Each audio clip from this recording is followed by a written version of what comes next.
welcome to yet another episode of It's Me Speaking to You. As always, ladies and gentlemen, I am your ever-faithful host, Mr. Jeffrey Wilson, coming to you live and direct from the gateway to the West, St. Louis, Missouri. And we have a couple of cats on here, man, that I have been following these guys for a while. Man, these guys have a very, very successful show on CBS Sports 920, as well as they recently got linked up with an FHD FM station, 105.7 HD2 FM. They are the hosts of the Brothers on Whatever show, ladies and gentlemen. Nathan and Brandon Shaw have joined us tonight. What's up, fellas? Hey. What's up? Good to be with you, man. Yeah, man. Thanks for taking the time, guys. Thanks for taking the time. I obviously catch your show quite frequently, and then catch you guys out at the wrestling matches, the Dynamo Pro matches. You guys are obviously some wrestling fans. Oh yeah, we are now. We weren't at first, but really? Man, it only took one. Yeah, it only took one event. We went to an SICW promotion, and man, just fell in love with it. And then Dynamo hit us up, and we're pretty much linked up with them in the cross promotion type deal. So we love it. We love it now. Fall in love. Love might be a strong word for it. No, man, I never was a wrestling fan at all, but I think I'm more into it because I'm following the storyline now, and I know a lot of the wrestlers, and I know all the guys from Dynamo Pro and some of the independent promotions, so it's a good time, I gotta say that. Yeah, absolutely, man. Especially those SICW matches and even the Dynamo. You cannot beat, what is it, $1 draft beers or 50-cent beers or whatever it is? Like, you cannot beat that with a bat. Oh, no, you can't beat it at all. And it's a fun time for the whole family, man, and I wish more people would get out. It's usually a full house, but it can be forward. Yeah, they're definitely family-friendly events, man. But, before I guess we get into the wrestling, like I said, you guys are hosts of a very successful show on CBS Sports 920 as well as 105.7 HD2 FM called Brothers on Whatever. What started that? What was the catalyst for that? How'd you guys wind up linking up with Mr. Timothy McKernan and the old Inside STL crew? Well, it was kind of I'd say a long road, but maybe not, because I think it only took us about 3 years to finally hit live radio, something like that. But my buddy Clint Sanders, a guy I had met, had moved to Texas and took over a radio station. I believe it was 1520 The Cube. And was that San Antonio, Brandon? Yep, that was San Antonio. If anybody listens to my show, you know I'm on the So anyway, that was San Antonio, and he called me one day and he said, man, I'm dying down here. I've got dead air and auto music. And he's like, what can you guys do about it? And I'm like, hey, man, me and my brother, we were just working guys. We never did any kind of radio or stuff like that. But he kind of knew we were entertaining type guys. So I said, I'll tell you what, man, we will get with some of our friends, our musicians. We'll bring them into my brother's bedroom, set up a little studio, interview them, and we'll call it the Brothers on Whatever show, and we'll just media fire it to you. And that's what we did for how many episodes, Brandon? It was 23 episodes we actually got out before we got the old axe. Yeah, we got banned San Antonio, man. It's AM radio, but boy, they're real conservative. You just can't talk about anything at all on there. So anyway, that is Texas for you, yeah. Man. So we kind of figured it was over. I mean, it's just our hobby anyway, right? So we figured go back to our normal everyday routine. But Fred Flo had a little studio down here called the Mayhem Studio, and it was a podcast, and he put us on there for quite a few shows. We kind of kept it going with our guests started picking up. We started getting all kinds of talent in. And then we went over to another podcast with old Scott Gherkin. Yeah, TalkSTL.com. They hit us up to actually hit up Mayhem Studios, and they go, we really like you guys' content, and there was about 8 shows there, and they chose, I think, 4 or 5 of them, and we were one of them. So they said, come on over to TalkSTL.com, and we were on there for, I guess it was almost a year or something like that, and then we got the call from CBS Radio. They had a slot open, and they said, if you want it, get on down here today so we can solidify this up. And man, I couldn't wait to get off work and beat it down there. And we did that, and that's where we've been ever since. That's awesome, man. And like I said, I've even had Tim on my show here. Really cool cat, man. I've known him for years, great. man. When they first opened Inside STL, I was one of their main photographers for a couple years. And I tell him all the time, I owe so much of the network and the business associates and just the contacts I've made here in St. Louis through doing that nightlife job of just traveling everywhere and getting to know everybody. Really cool cat. It's been really cool to see just the exponential growth of the company, man. It's really cool, and cool to see you guys are a part of it. And I know you guys are like, yeah, you guys definitely got the tiger by the tail, because that company is definitely going places. Well, we gotta give huge thanks to Tim too, because we're not a 5-day-a-week show. We don't want to be. This is our hobby. This is not what we do for money. We do it 1 day a week. We're totally guest driven, so booking 2 to 3 guests per show is good enough for us. To be very difficult to book that 5 days a week. And he kept that slot 1 day a week, 2 hours open for us. He's working around it, and we're not a sports show. Hey, one second. I don't know if this is Brandon or Nathan. I'm getting a little echo off of, I think, Brandon's phone. Uh-oh, okay. Let me go in the next room that way. No, yeah, that was you clear. good? Whoever just spoke, if that was, I'm sorry, maybe that was Nathan. It sounds a little muffled. That was my brother. And a little kind of overmodulated a bit. Okay. I just want to make sure everybody can hear you is all, clearly. Okay, no problem. Yeah, I'm sorry, go ahead. You were talking about Tim and how awesome he is. So anyway, it's not, obviously it's a sports station, and even though I know sports, my brother knows sports, that's not what we do, man. We're all about entertainment, and there's so many good. So, we were just talking about how you guys linked up with, had a little technical difficulty there. We were talking about how you guys linked up with Tim and how your show is not necessarily, it's a sports station, but how you guys' content isn't necessarily sports driven. Yeah. No, not at all. Yeah. Stuff is fun and stuff like that, but hey, we leave the sports at CBS Radio to the big dogs like Cusimano and Sully and them guys, man. They don't need us talking sports. Yeah, those definitely. You got some heavy hitters in there now, man. Definitely. Oh, yeah. And McKernan, I mean, hey, we don't need to be trying to go behind him talking sports. Right. You know what I mean? He is a bit of a savant, yeah. Oh yeah, so we got our own brand of thing going over there, and we try to cover everything, man. We got a big show coming up. It's on the Second Amendment. I mean, so we're all over the map. It is the Brothers on Whatever show.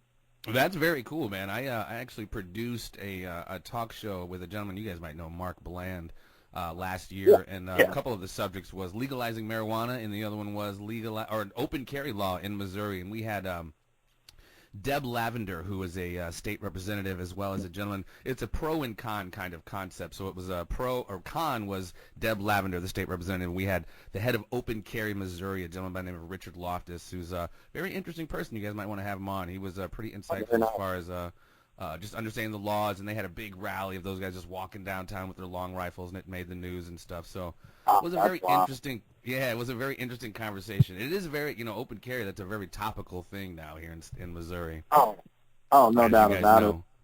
And probably all over America with the terrorist activity and stuff. So yeah, man. Hopefully, some people will tune in, and we try to, like I said, we try to cover everything, all various interests. And I do want to point out real quick that my show, me and my brother's show, and me and my brother personally are huge supporters of first responders. We're talking the police, paramedics, firefighters, and the 911 operators. We're huge supporters of active and veteran military, big time, and also our special needs friends and those who take care of them, whether it be their parents or the people who work at group homes. So that's very cool. We try to help out those different charitable organizations or those different job titles as much as we can. Right. That's cool, man. That's definitely cool, paying it forward and definitely giving it back a bit. That's cool. That's commendable, gentlemen. Commendable. So 2016, man, what do you guys, obviously you guys got a new platform now with the FM station. What's coming up for 2016 for the show? 2016, man, is it's going to be the brothers' year, I think. I like to think that way anyway. But we have started even earlier at the start of January. Have gotten calls from a couple of Comic-Cons. That's another thing that we're kind of big into.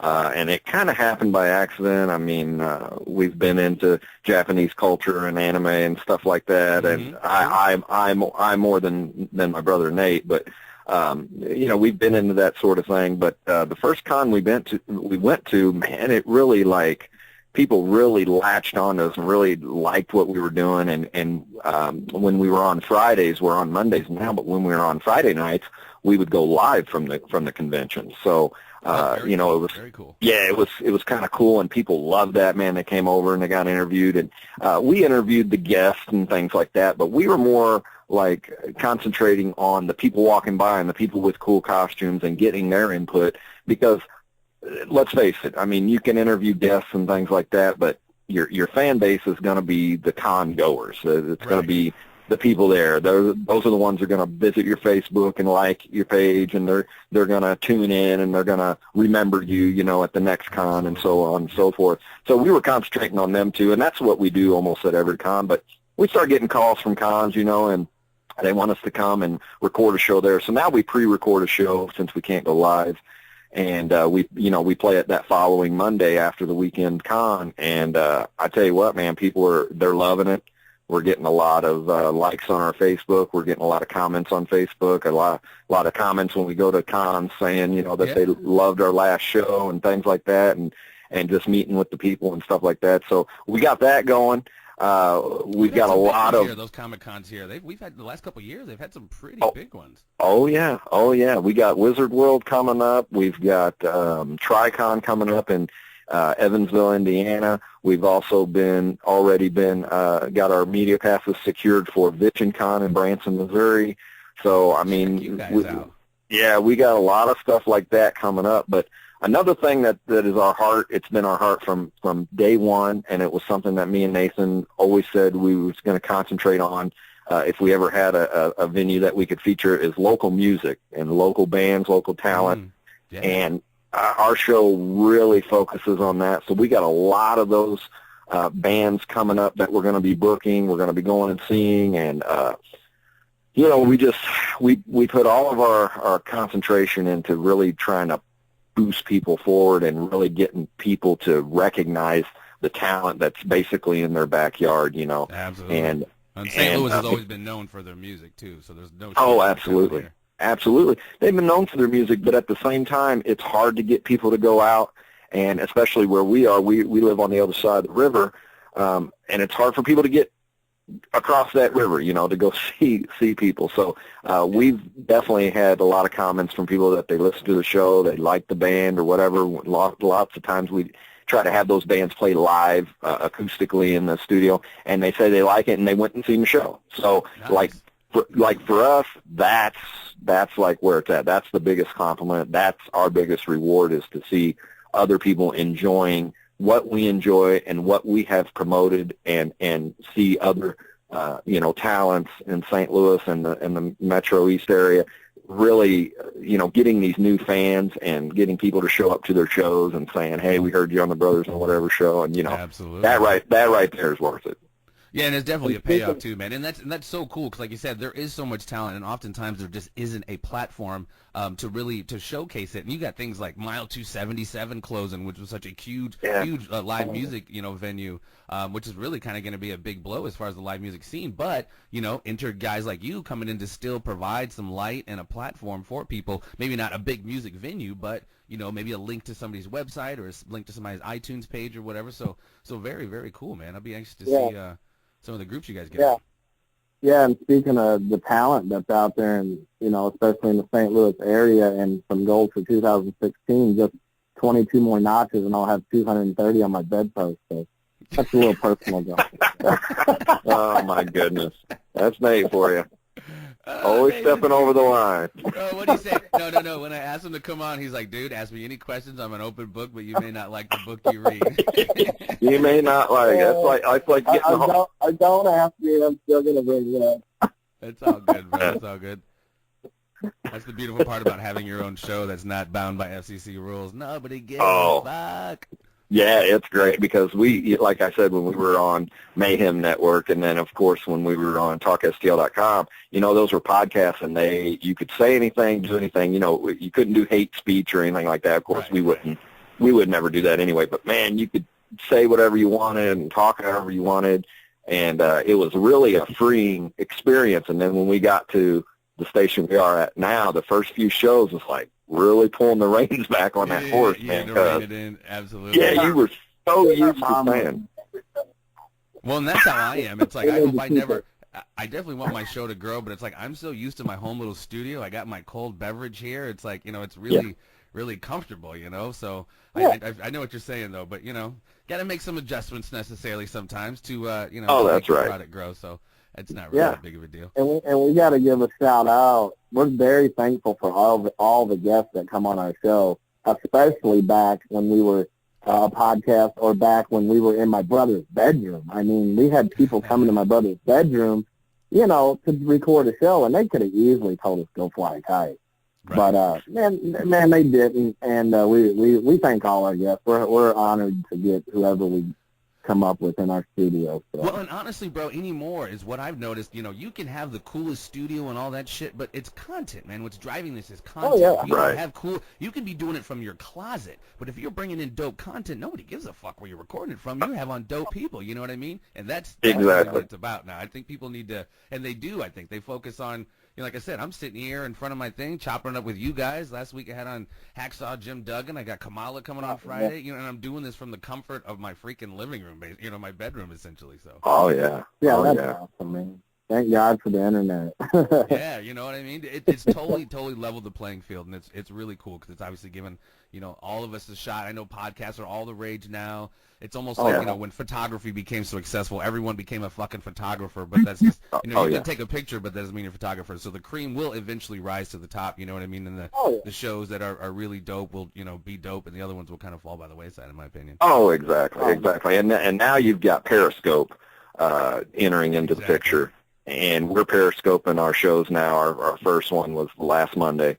Got some positive response from that. So we're going to start doing that too. And that's the new shit right there, buddy. Oh, it is. I told Nathan, it's been a while, but I saw Nathan, which is funny you guys don't like wrestling because, dude, Nathan, you pulled this off like a freaking wrestling pro when you had, I think it was Gallagher in studio.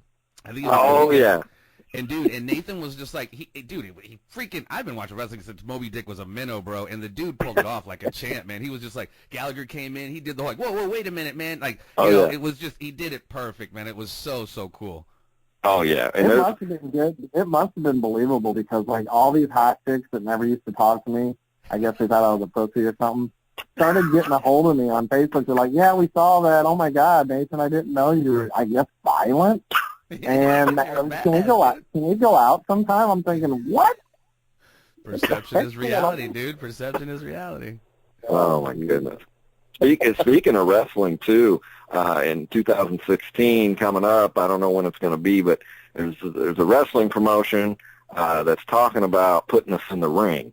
So we may be doing some sort of a thing. I mean, we're still in the talks with it. Me and Nathan still aren't too sure about it.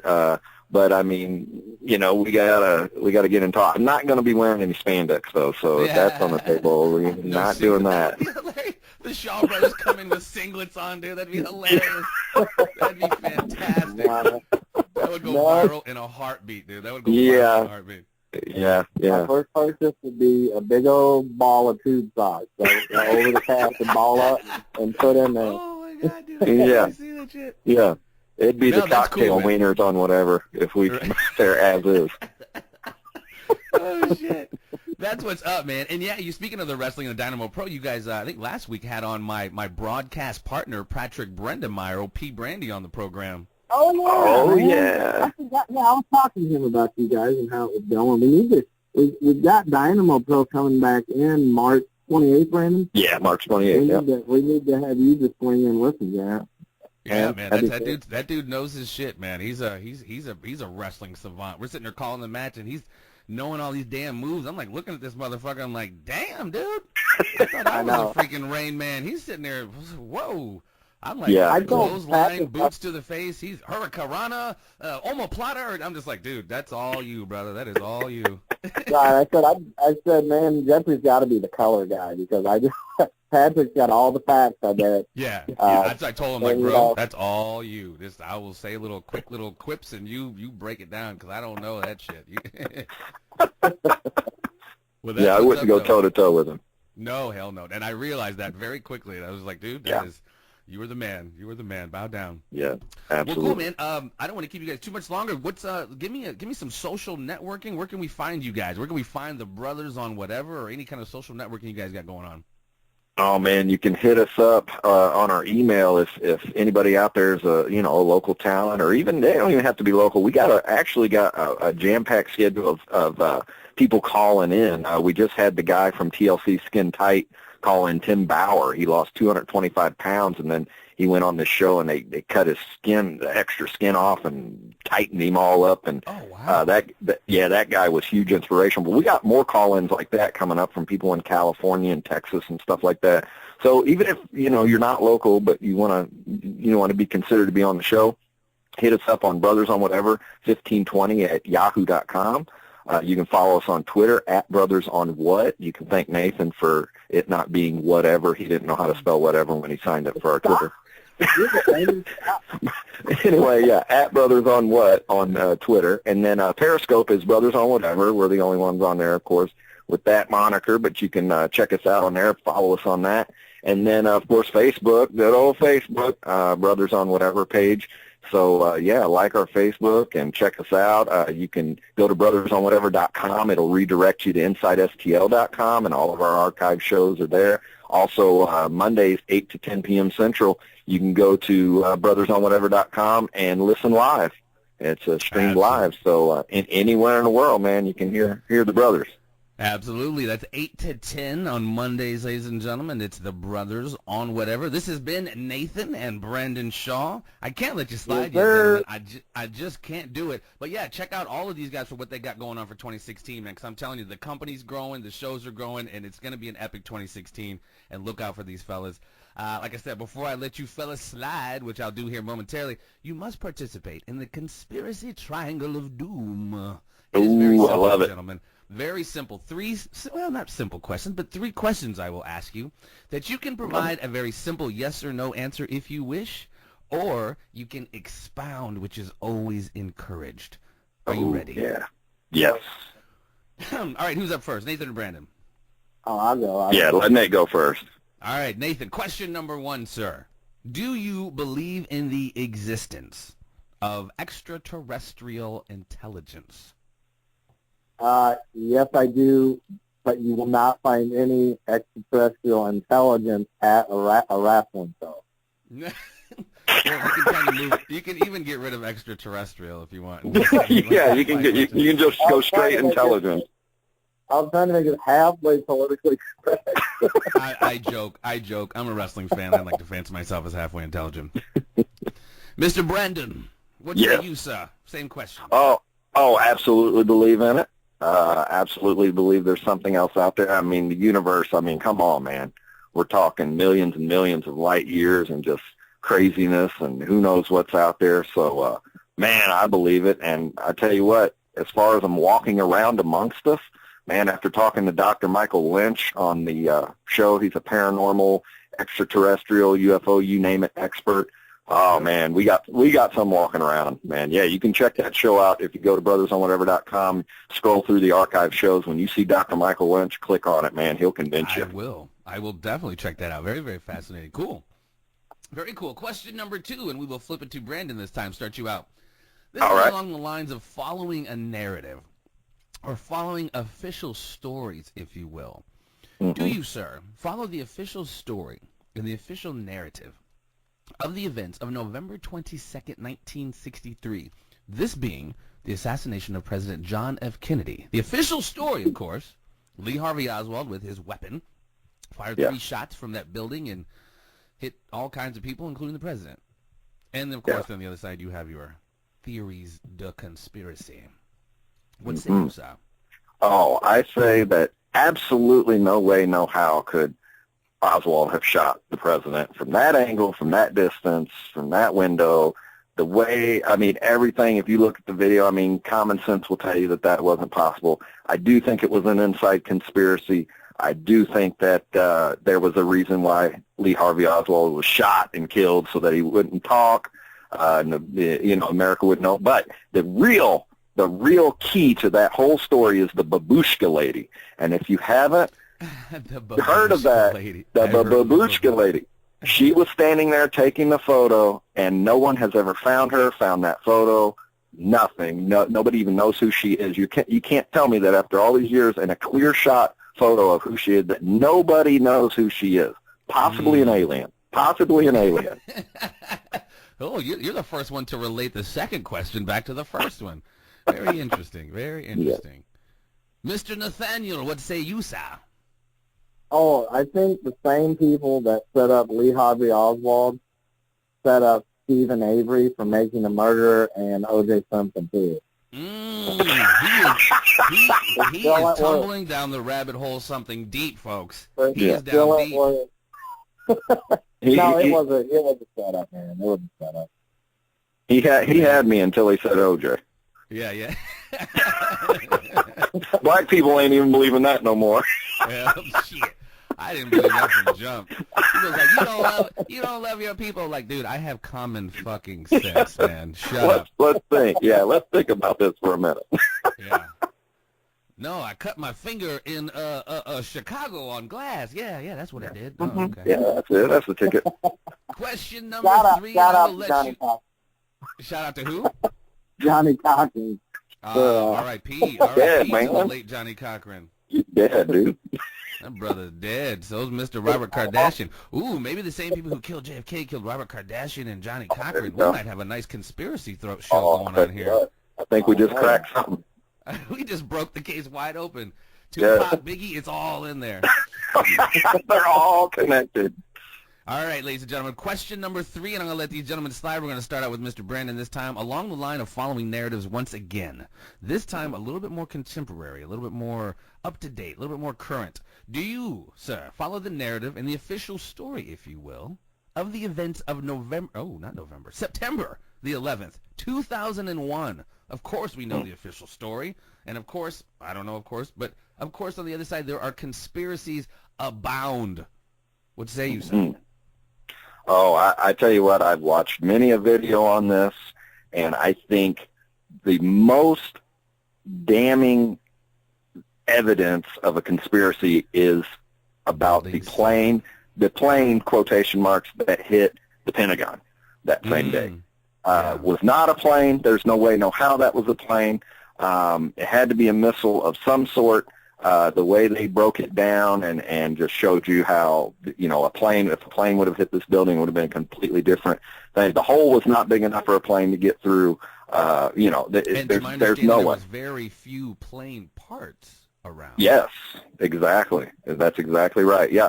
So the conspiracy, and I've watched videos here recently where they've slowed the footage way down of those planes hitting the Twin Towers, and there was explosions right before the nose hit that building. You must have watched 9/11 in plain sight, if I remember. Yes, that's exactly the one. And if people watch that, I tell you what, of course they're going to gear it towards the conspiracy, but man, you watch that, and I'll tell you what, it raises questions, let's put it that way. And I've seen several myself, and honestly, that was one of the very first ones in the realm of conspiracy, quite frankly. I have some issues with that one, but, I mean, it definitely does raise some questions. I saw some other, well, that's a whole other conversation, but I saw some other ones that were a little bit better.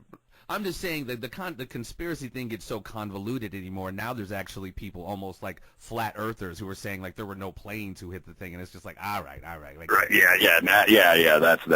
That's too far. Nathaniel, same question. What say you, sir? Well, there was actually, I tend to focus on a bit of an unheard of conspiracy.